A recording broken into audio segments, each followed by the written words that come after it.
নারী শিক্ষার্থীদের উপর সাইবার নিপীড়নের প্রতিবাদে সংবাদ সম্মেলন করে প্রতিবাদ জানিয়েছে বিভিন্ন সংগঠন। ঢাকা বিশ্ববিদ্যালয় থেকে বিস্তারিত জানাতে যুক্ত হচ্ছেন সহকর্মী সাইমুন জান্নাত প্রভা। আমরা নারীদের প্রতি সহিংসতা কিংবা এই সাইবার বুলিং এর শিকার হচ্ছেন নারীরা, এটা আমরা জানি। তবে ঢাকা বিশ্ববিদ্যালয়ে এই মুহূর্তে যে সংবাদ সম্মেলন চলছে সেখানে কি আছে, কি তথ্য আছে আপনার কাছে জানাবেন।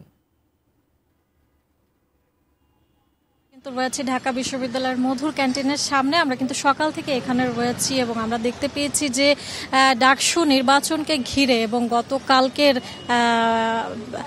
হাইকোর্টের রিট এবং নারী শিক্ষার্থীর সামাজিক যোগাযোগ মাধ্যমে নিপীড়নের প্রতিবাদে কিন্তু এখানে সংবাদ সম্মেলন অনুষ্ঠিত হয়েছে। আমরা আজকে দেখেছি যে একদম শুরুতেই সকালবেলা এখানে সংবাদ সম্মেলন করেন শিক্ষক নেটওয়ার্কের শিক্ষকেরা।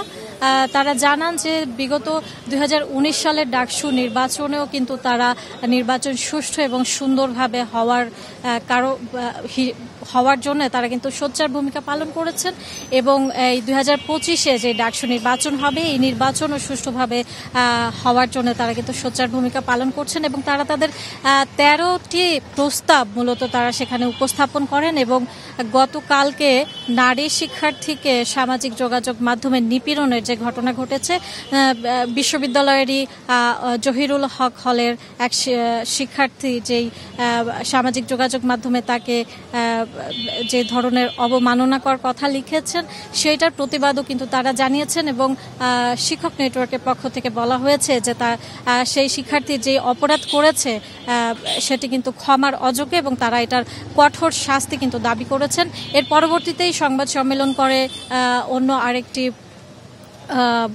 বিশ্ব ইনসানিয়াত বিপ্লব স্টুডেন্ট ফ্রন্ট, তারাও কিন্তু তাদের নির্বাচনী প্রস্তাবনা এবং তারাও কিন্তু এই নারী শিক্ষার্থীকে নিপীড়নের ঘটনার তীব্র প্রতিবাদ জানান এবং তারা সুষ্ঠু এবং সুন্দর ডাকসু নির্বাচনের কিন্তু আশা প্রকাশ করেন এবং এর পরেই কিন্তু মধুর ক্যান্টিনের সামনে সংবাদ সম্মেলন করেন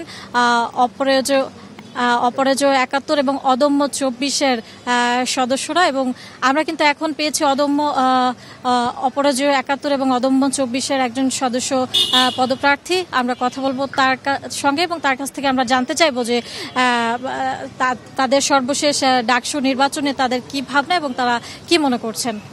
হ্যাঁ মাহবুব, আপনি বলবেন যে আপনার প্যানেলের পক্ষ থেকে আপনারা আসলে কেমন প্রস্তুতি এবং আপনারা কি কেমন নির্বাচন আশা করছেন? দেখুন, গতকাল যে ঘটনাটা ঘটে গেল, আমাদের এই প্যানেলের মুক্তিযুদ্ধ গণতান্ত্রিক আন্দোলন সম্পাদক পদপ্রার্থী উনি যে ব্যক্তি সম্পর্কে রিট করেছে, উনি কিন্তু রিটটি করেছে আপনার ব্যক্তি নিয়ে, এস এম ফরহাদকে নিয়ে, তার ছাত্রলীগ সংশ্লিষ্টতা, পাশাপাশি এখন বর্তমান শিবির করছেন, শিবিরের যে রাজনীতি যারা ডাকসু গঠনতন্ত্র বিরোধী, তো সেই জায়গায় তিনি রিটটি করেছেন। তো সেই রিটে প্রেক্ষিতে প্রশাসন বা রাষ্ট্রযন্ত্র যেভাবে আপনার ডাকসুকেই স্থগিতাদেশ দিয়ে দিল এবং পরবর্তীতে স্থগিতাদেশ তারা বা এই